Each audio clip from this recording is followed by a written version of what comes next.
एक शुरू। विद्यार्थियों नमस्कार, मैं हूं कुंदन कुमार और आप सभी का स्वागत करता हूं अपने इस चैनल पे जिसका नाम है नवदृष्टि फॉर स्टडी। विद्यार्थियों मैं बता दूं कि अगर आप रविदास का जीवन परिचय देखना चाहते हैं तो आप पिछले वीडियो को देख सकते हैं। फिलहाल हम लोग इस वीडियो में आज चर्चा करेंगे उनके द्वारा लिखे गए पद जो आपकी पुस्तक में संकलित है। तो आज हम उस पद को पढ़ेंगे और पद की पूरी व्याख्या करेंगे ताकि किसी के मन में कोई भी कन्फ्यूजन ना रह जाए। इससे पहले कि हम अध्याय शुरू करें, आपको बता देना चाहेंगे कि यदि आप रविदास जी का जीवन परिचय देखना चाहते हैं तो डिस्क्रिप्शन में दिए गए लिंक पर क्लिक करके डायरेक्ट जीवन परिचय पर स्विच कर सकते हैं। इसके अलावा यदि आप अभ्यास प्रश्न हल करना चाहते हैं तो डिस्क्रिप्शन में आपको उसका भी लिंक मिल जाएगा, जिस पर आप क्लिक करके रविदास जी के जो दोनों पद हैं इसका जो अभ्यास प्रश्न दिया है उसके सारे प्रश्न हल कर सकते हैं। इसके अलावा यदि आप 9वीं क्लास की इस पुस्तक की कोई भी कविता कोई भी अध्याय पढ़ना चाहें तो आप डायरेक्ट प्लेलिस्ट विजिट कर सकते हैं, जो कि हमारे चैनल पे क्लास 9 गोधूली भाग 1 के नाम से मिल जाएगा। तो चलिए शुरू करते हैं हम आज का अपना ये अध्याय रविदास जी के पद। तो आइए, रविदास जी का पहला जो पद है, प्रभु जी तुम चंदन हम पानी, आज हम लोग उसी को सबसे पहले पढ़ेंगे, उसके बाद दूसरा पद भी पढ़ेंगे। तो आइए शुरू करते हैं। अब कैसे छूटे राम नाम रट लागी, प्रभु जी तुम चंदन हम पानी। तो ये कह रहे हैं रविदास जी कि चूँकि जो लोग भगवान में श्रद्धा रखते हैं, आस्था रखते हैं, श्रद्धा आस्था रखने वाले भगवान की भक्ति करते हैं, भगवान के ध्यान में लीन होते हैं, तो जिन्हें आदत लग जाती है उनके नाम को रटने की, वो आदत कैसे छूटेगी? कोई भी आदत छूटना आसान नहीं होता है। आप बहुत लोगों को जानते होंगे जिन्हें चाय की आदत है, चाय भी अगर वो लगातार पीते हैं तो उनको उसकी आदत पड़ जाती है। जब वो नहीं पिएंगे तो सिर में दर्द होता है, तमाम तरह की दिक्कतें होती हैं, तो उन्हें चाय की ज़रूरत होती है। फिलहाल यहाँ जो संत कवि रविदास जी हैं ये कहते हैं कि इन्हें राम के नाम को रटने की आदत लग गई है, तो वो अब कैसे छूटेगी? ये तो बहुत पुरानी आदत है और ये छूट नहीं सकती। इसलिए कह रहे हैं अब कैसे छूटे राम नाम रट लागी, मतलब अब मुझसे राम नाम का रटना कैसे छूटेगा। प्रभु जी तुम चंदन हम पानी, कह रहे हैं कि भगवान को, प्रभु जी तुम चंदन के समान हो और हम पानी के समान हैं। देखिए आगे क्या कहते हैं, जाकी अंग अंग बास समानी, जाकी अंग अंग बास समानी, प्रभु जी तुम चंदन हम पानी। तो इनके कहने का तात्पर्य यह है कि प्रभु भगवान अपने ईश्वर को कहते हैं कि आप चंदन के समान हो और हम पानी के समान हैं। आप चंदन के समान हो और हम पानी के समान हैं। देखिए भगवान को ये चंदन की उपमा दे रहे हैं और खुद को पानी की। तो चंदन होता क्या है, एक बार इस पर चर्चा कर लें। चंदन एक लकड़ी होती है जिसके बारे में आपने सुना होगा कि उसमें सांप लिपटे रहते हैं। क्यों सांप लिपटे रहते हैं? क्योंकि वो बहुत शीतल होता है और आमतौर पे चंदन का तिलक लगाया जाता है, वो भी उसी लकड़ी का ही चंदन बनता है। इसके अलावा अगरबत्तियों में और धूप वूप जलाने में भी चंदन के लकड़ियों का इस्तेमाल होता है, तो उसी चंदन की बात हो रही है।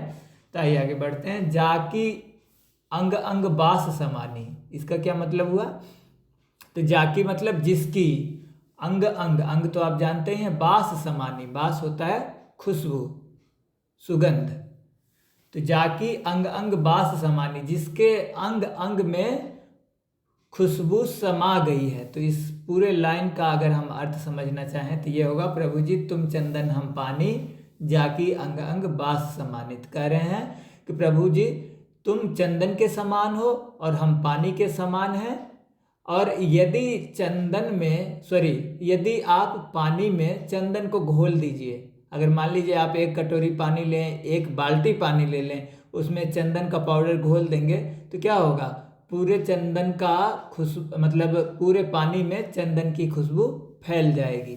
तो कह रहे हैं जाकी अंग अंग बास समानी, तो वो खुद को पानी की उपमा दे रहे हैं तो कह रहे हैं कि प्रभु जी तुम चंदन हो और हम पानी हैं। यदि पानी में चंदन घोल दिया जाए तो पूरे पानी में जैसे उसकी खुशबू समा जाती है, फैल जाती है, वैसे ही मुझ में आपकी कृपा रूपी खुशबू फैल गई है।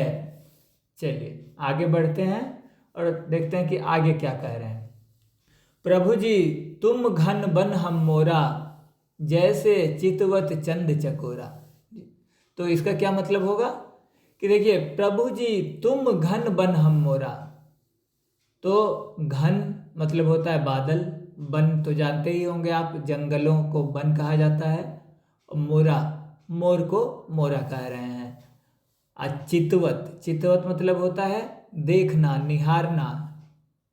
चंद चकोरा, तो चंद मतलब चंद्रमा और चकोरा मीन्स होता है, चकोरा एक प्रकार की पक्षी होती है जो चांद के दिशा में ही हमेशा जाती रहती हैं। कुछ यूं कह लें कि वो चांद को छूना चाहती है, चांद के पास जाना चाहती है, और इसलिए जब भी चांद दिखता है तो जिधर वो चांद दिखता है उस दिशा में उड़ने लगती है। रात भर उड़ते उड़ते उड़ते उड़ते, चूँकि आप कभी भी देखेंगे कि चांद आप जहाँ खड़े हैं वहाँ से आपको कभी दक्षिण कभी पश्चिम जिस भी दिशा में दिख रहा है, अगर आप उस तरफ चलना शुरू करें, आप 10 किलोमीटर 20 किलोमीटर भी चलें, फिर भी आपको चांद उसी दिशा में दिखेगा, वो उसका दिशा नहीं बदलता है। तो ये पक्षी जो है ये चांद को छूने की प्रक्रिया में, उससे मिलने के, उसके पास पहुंचने के लिए वो उसकी दिशा में उड़ जाता है, जबकि वो उस तक नहीं पहुंच पाता है और पूरी रात बीत जाती है। तो फिर वो वहीं जहाँ पे चांद दिखना बंद हो जाता है वहीं रुक जाता है, और अगले दिन फिर से जब रात में चांद निकलता है तो चांद की तरफ अपनी यात्रा को प्रारंभ करता है। तो ये है चकोरा पक्षी, जो हमेशा चांद को ही देखता रहता है, चांद का दीवाना है। तो आइए देखते हैं इसका अर्थ क्या होगा। प्रभु जी तुम घन बन हम मोरा, कह रहे हैं कवि रविदास जी प्रभु को कह रहे हैं कि प्रभु तुम घन बन हम मोरा। तो तुम घन मतलब बादल के समान हो, प्रभु भगवान आप जो है बादल के समान हो। यदि आप बादल के समान हो तो हम मोरा, हम मोर के समान हैं। कौन से मोर? जंगल के मोर। तुम घन बन हम मोरा, हम बन के मोर हैं। यदि आप बादल हैं तो हम बन के मोर हैं। कौन कह रहे हैं? कवि रविदास कह रहे हैं कि प्रभु जी तुम घन बन हम मोरा, प्रभु तुम बादल हो तो हम जंगल के मोर हैं। आपने जानते होंगे कि जब बादल छाता है तो मोर कितना खुश हो जाता है, और खुश होकर के नाचने लगता है, गाने लगता है, चिल्ला चिल्ला करके खुशी से नाचता रहता है। आपने मोर का नाच देखा होगा, नहीं देखा होगा? अगर नहीं देखा है तो आप सर्च कर लेंगे यूट्यूब पे, कहीं ना कहीं आपको वो भी मिल ही जाएगा। तो कहते हैं मोर जब बादल छाने के बाद नाचते हैं तो बहुत आकर्षक लगते हैं।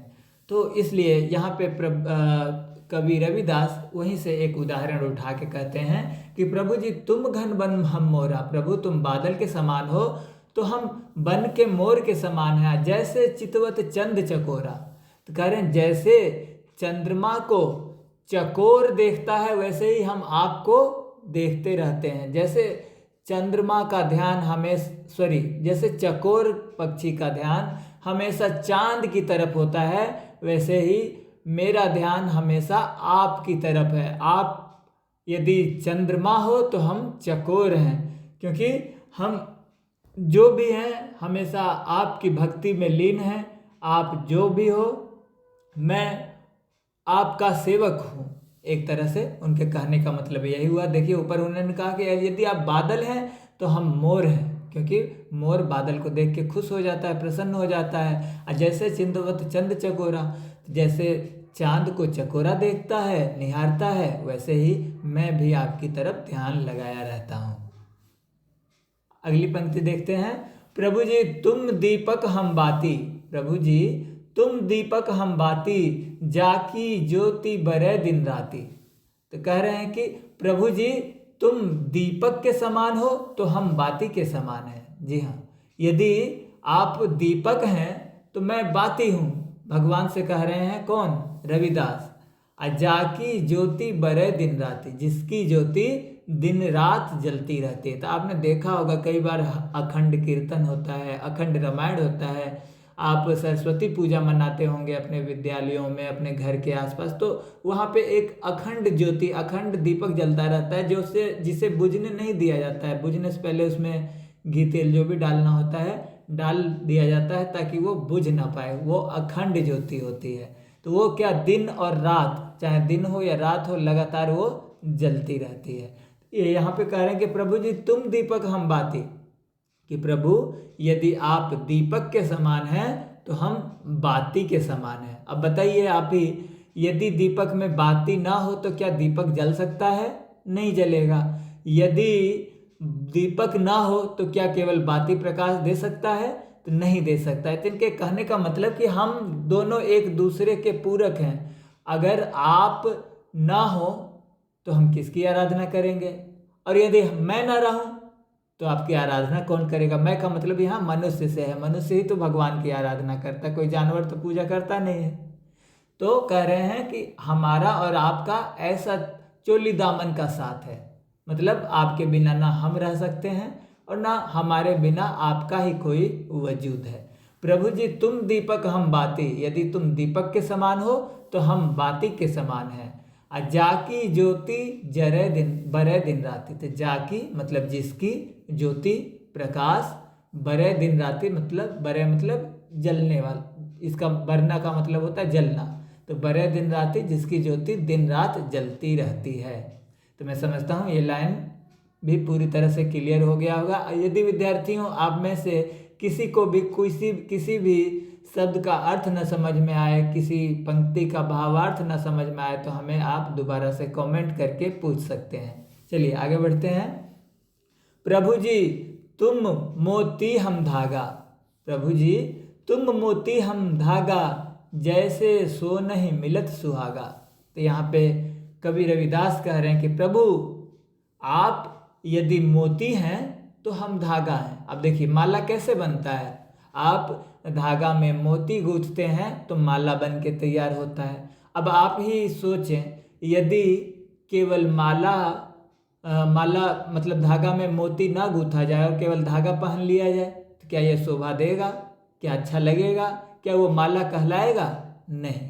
यदि मोती हो और उसमें धागा ही ना हो तो बिना धागा के क्या माला बन सकता है? नहीं बन सकता। तो उसी तरह कह रहे हैं कि प्रभु जी तुम मोती हम धागा, प्रभु यदि आप मोती हो तो हम धागा हैं। क्योंकि धागा में जब मोती डाला जाएगा तभी धागा और मोती दोनों के मिलन से माला बनता है। बिना मोती के माला नहीं होता और बिना धागा के भी माला नहीं होता। मोती ही माला की जो है शोभा बढ़ाती है। तो प्रभु जी तुम मोती हम धागा, जैसे सो नहीं मिलत सुहागा। इसका क्या मतलब हुआ एक बार देख लेते हैं। सो नहीं मतलब सोना, सुहागा मतलब, सुहागा एक प्रकार का धातु है, एक प्रकार का द्रव है जो धातु को शुद्ध करने के लिए, सोना चांदी जैसे जो धातु होते हैं जिसका आभूषण बनता है उसको शुद्ध करने के लिए इसका इस्तेमाल किया जाता है। जब आग में सोना को पिघलाया जाता है, गलाया जाता है, तो उसमें अगर आप सुहागा डाल देंगे तो वो और ज़्यादा चमक जाता है, निखर जाता है, उसकी चमक बढ़ जाती है। तो कह रहे हैं जैसे सोना ही मिलत सुहागा, जैसे सोना सुहागा से मिलने के बाद चमक जाता है। जैसे अब मैंने बताया कि सुहागा से सोना की चमक बढ़ाई जाती है, उसे शुद्ध किया जाता है। सुहागा जो द्रव पदार्थ है इसके माध्यम से सोना को शुद्ध किया जाता है, उसकी चमक बढ़ाई जाती है। तो जैसे सोना ही मिलत सुहागा मतलब जैसे सोना सुहागा से मिल करके शुद्ध हो जाता है, चमक जाता है, निखर जाता है, वैसे मैं हूँ, आप प्रभु हैं और यदि आपसे हम मिल जाते हैं तो हम भी निखर जाते हैं। मेरा तो मुझ में कुछ है ही नहीं, सब भगवान का है, ऐसा मानना किसका है? रविदास जी का। तो प्रभु जी तुम मोती हम धागा, प्रभु यदि आप मोती हैं तो हम धागा हैं, दोनों मिलके माला बनाएंगे। और जैसे सोना ही मिलत सुहागा, जैसे सोना सुहागा से मिल के निखर जाता है, वैसे ही मेरे लिए यदि मैं सोना हूँ तो आप सुहागा हैं। और मैं आपसे मिल करके ही, आपके कृपा से ही, आपके आशीर्वाद से ही जो कुछ हूँ सब आपकी कृपा से हूँ। चलिए अब इस पद का आखिरी पंक्ति देख लेते हैं। प्रभु जी तुम स्वामी हम दासा, प्रभु जी तुम स्वामी हम दासा, ऐसी भक्ति करे रैदासा। तो कह रहे हैं कवि रविदास, प्रभु जी हे भगवान आप तुम स्वामी हम दासा, प्रभु आप स्वामी हैं और हम आपके नौकर हैं। दासा मतलब दास मीन्स होता है नौकर, गुलाम। तो प्रभु जी तुम स्वामी, स्वामी मतलब मालिक, तो प्रभु आप यदि मालिक हैं तो हम आपके नौकर हैं। ऐसी भक्ति करे रैदासा, कह रहे हैं मैं अपने आप को कभी कह रहे हैं कि मैं ऐसी ही भक्ति करता हूँ। कैसी भक्ति? कि यदि आप स्वामी हैं, आपको मैं अपने स्वामी, अपने मालिक की तरह मानता हूँ और मैं आपका नौकर हूँ, मैं ऐसी ही भक्ति करता हूँ। तो ये कह रहे हैं रविदास जी, किसको? भगवान को, अपने प्रभु को। तो इसी के साथ आपका ये पहला पद जो है ये समाप्त हो गया, जो रविदास जी के द्वारा लिखा गया है। आगे दूसरा पद है जिसकी अब हम व्याख्या करेंगे। विद्यार्थियों एक बात और बता दूं कि जब भी आप एग्जाम में इसमें से किसी भी पंक्ति की या काव्य खंड की किसी भी पंक्ति की व्याख्या करने को आए, चाहे गद्य का ही कोई व्याख्या करने को आए, तो आप व्याख्या करने से पहले संदर्भ प्रसंग लिखना ना भूलें। संदर्भ प्रसंग क्या होता है? तो संदर्भ प्रसंग में आप बताते हैं कि आपका ये जो संदर्भ में आप ये बताएंगे कि आप इस काव्य इस पद को कहाँ से लिए हैं। मतलब हमारी पाठ्य पुस्तक गोधूली भाग 1 के पहले अध्याय, जिसके लेखक रविदास जी हैं, इनसे लिया गया है। और प्रसंग में क्या लिखना? तो प्रसंग में ये जो व्याख्या आपको दिया जाएगा, जो 2 लाइन दिया जाएगा, वो किस प्रसंग से कहाँ से लिया गया है वो आप उसमें स्पष्ट करते हैं प्रसंग में। तो उम्मीद करता हूँ कि आप इस चीज़ का ध्यान रखेंगे। ध्यान इसलिए भी रखना है क्योंकि प्रसंग के हमेशा नंबर होते हैं एग्जाम में। अगर आप ये नहीं लिखेंगे तो आपको के जो 1-2 नंबर हैं वो कट जाया करेंगे। चलिए अब हम दूसरा पद शुरू करते हैं जो रविदास जी के द्वारा ही लिखा हुआ है कि राम मैं पूजा कहाँ चढ़ाऊं। जी हाँ, ये रविदास जी का दूसरा पद है कि राम मैं पूजा कहाँ चढ़ाऊं, फल अरु मूल अनूप न पाऊं, राम मैं पूजा कहाँ चढ़ाऊं। तो रविदास जी कह रहे हैं, राम मतलब भगवान, अपने ईश्वर को कह रहे हैं कि हे भगवान मैं पूजा कहाँ चढ़ाऊं, मैं आपकी पूजा कहाँ करूं, कैसे करूं। फल अरु मूल अनूप न पाऊं। देखिए फल अरु, अरु मतलब और, फल और मूल, मूल का मतलब होता है कंद मूल फल, ठीक है। तो फल अरु मूल अनूप, अनूप मतलब पवित्र, सुंदर, अच्छा, ठीक है। तो फल अरु मूल अनूप न पाऊं, तो जो फल और कंदमूल फल है ये मैं शुद्ध कहाँ से लाऊं? अनूप मतलब पवित्र, शुद्ध। तो मैं फल और फल है, जो फल और कंदमूल फल को अलग से ये मूल लिखे हैं, तो ये जो फल है ये मैं शुद्ध फल कहाँ से लाऊं? आगे देखिए क्या कह रहे हैं कि थनहर दूध जो बछरू जुठारी, पुहुप भंवर जल मीन बिगारी। जी हाँ, तो क्या कह रहे हैं कि थनहर दूध जो बछरू जुठारी, मतलब थनहर, थनहर मतलब आप जानते हैं जब आपके घर में अगर गाय होगी तो आपने देखा होगा, नहीं भी होगी तो आपको पता है, गाय जब हमें दूध देती है तो उसके जिस स्तन से दूध निकालते हैं उसी स्तन को थन कहा जाता है। तो गाय के स्तन को थन कहा जाता है, ये आपको पता होना चाहिए। थनहर दूध जो बछरू, बछरू क्या होता है? गाय का जो बच्चा होता है उसे बछरू कहते हैं। और जुठारी मतलब जूठा करना। पुहुप मतलब आप जानते हैं कि फूल का पर्यायवाची होता है पुष्प। तो कई बार ये भाषा, चूँकि ये आज का लिखा हुआ नहीं, आज से 500-600 साल पहले का है, तो भाषा हमेशा प्रगतिशील होती है, उसमें बदलाव होता रहता है। तो ये उस समय का है, तो इन्होंने पुष्प को पुहुप कहा है। तो पुहुप मतलब फूल, भंवर मतलब भंवरा, जल मतलब पानी, मीन मतलब मछली। अब बिगारी मतलब गंदा कर देना। चलिए, तो अब देखते हैं कि क्या इसका भावार्थ क्या होगा इस पूरे पंक्ति का। कि थनहर दूध जो बछरू जुठारी, कह रहे हैं कि ऊपर जैसा कि पिछले पंक्ति में पूछ रहे थे कि मैं कैसे फल क्या कैसे चढ़ाऊं, मैं तो मुझे पवित्र शुद्ध फल तो मिल ही नहीं रहा है। तब ये दूध की बात कर रहे हैं कि थनहर दूध जो बछरू जुठारी, तो मैं दूध कैसे चढ़ा सकता हूं आपको।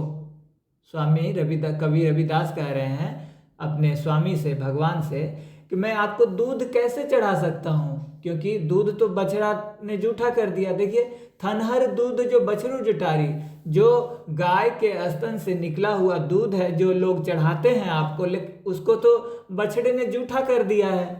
तो मैं फिर उस जूठे दूध को कैसे चढ़ाऊं। भगवान को जूठा तो नहीं चढ़ाया जाता ना। आप भी अपने घर में पूजा करते होंगे तो देखते हैं प्रसाद कभी भी पहले आप नहीं खाते हैं, पहले भगवान खाते हैं। अगर आप जूठा कर देंगे तो फिर दूसरा प्रसाद आएगा, लेकिन वो नहीं चढ़ाया जाएगा। तो भगवान को जूठा नहीं चढ़ाया जाता। तो उस पर ये कह रहे हैं थनहर दूध जो बछरू जुठारी, मतलब गाय के स्तन से निकला हुआ जो दूध है उसे तो बछड़ा ने जूठा कर दिया, क्योंकि बछड़ा स्तन में ही तो मुंह लगा के दूध पीता है, तो वो जूठा हो गया।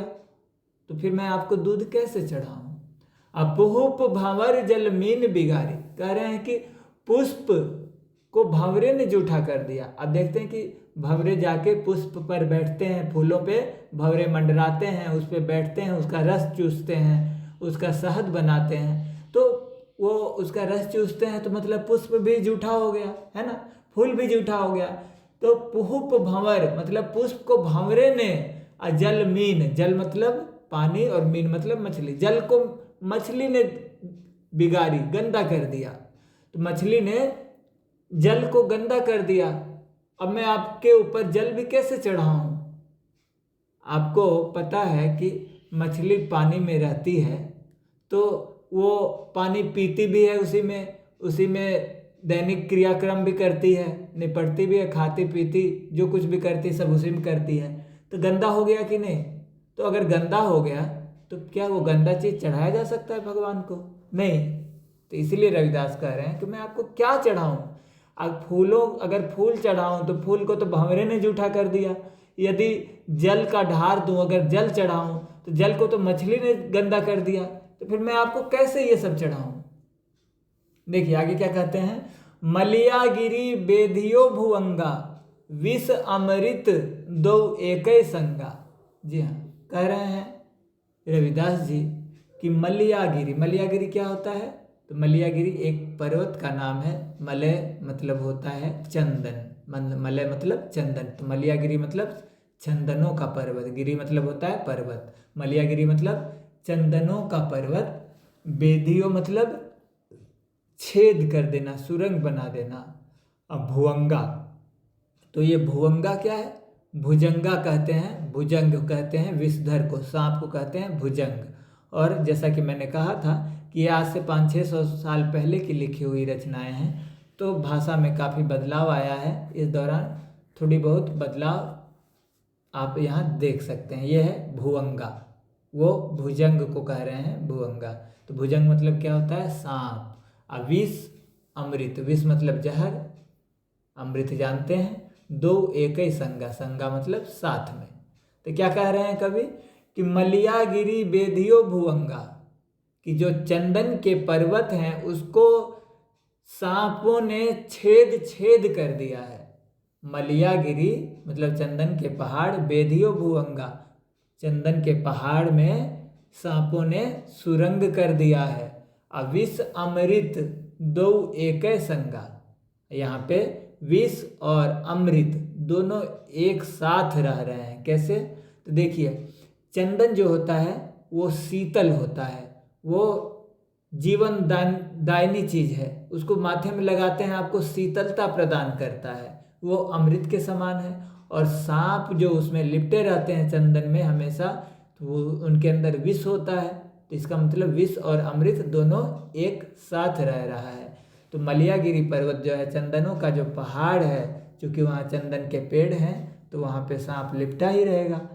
तो सांप ने मलियागिरी पर्वत को छेद छेद करके अपना चंदनों के पेड़ों में लिपटे रहते हैं, और विष अमृत दो एके संगा, और वहाँ पे जहर, विष मतलब जहर, और अमृत चंदन को कहा जा रहा है कि दोनों एक साथ रहते हैं, विष और अमृत दोनों एक साथ रहते हैं। देखिए आगे क्या कह रहे हैं कि मन ही पूजा मन ही धूप, अब मन ही सेऊं सहज स्वरूप। अब चूंकि इन्होंने कहा कि मैं कैसे ये सब चढ़ाऊं आपको, जहाँ तक चंदन की बात है तो चंदन में तो खुद ही विष दर्द लिपटे रहते हैं, उसमें विष होता है, मैं उसे आपको कैसे चढ़ा सकता हूँ। अब यहाँ कह रहे हैं कि मन ही पूजा मन ही धूप, कह रहे हैं कि चूंकि कोई ऐसी वस्तु नहीं है जो पूरी तरह से शुद्ध हो, जो आपके चढ़ाने लायक हो, तो ऐसे में मेरा मन है ये पूरी तरह से पवित्र है। मैं, मेरे मन में, मेरे हृदय में चूँकि भगवान है, तो मेरा हृदय पूरी तरह से पवित्र है। तो कह रहे हैं मन ही पूजा मन ही धूप, तो जो मेरा मन है यही पूजा है और यही मेरा धूप भी है, यही मेरी पूजा है, यही मेरा धूप है। अब मन ही सेऊं सहज स्वरूप, और मन से ही सेऊं मतलब होता है सेवा करना, तो मन से ही मैं सेवा करता हूँ आपके सहज स्वरूप की। सहज स्वरूप मतलब आपके जो रूप है, जो आपका काया है, तो मैं उसकी पूजा किससे करता हूँ? अपने मन से ही। मतलब आप जहाँ भी हैं मैं आपकी पूजा करता हूँ अपने पवित्र मन से, अपने शुद्ध मन से, क्योंकि कुछ और ऐसा चीज़ है नहीं पवित्र जिससे मैं आपकी पूजा कर सकूँ। तो इसलिए मैं अपने मन को ही धूप अगरबत्ती मान लेता हूँ, इसी को फूल फल प्रसाद मान के इसी को मैं आपको अर्पित करता हूँ और इसी से मैं आपकी सेवा करता हूँ। ठीक है, तो ये हो गया। आगे बढ़ते हैं। पूजा अर्चा न जानू तेरी, पूजा अर्चा न जानू तेरी, कहे रविदास कौन गति मेरी।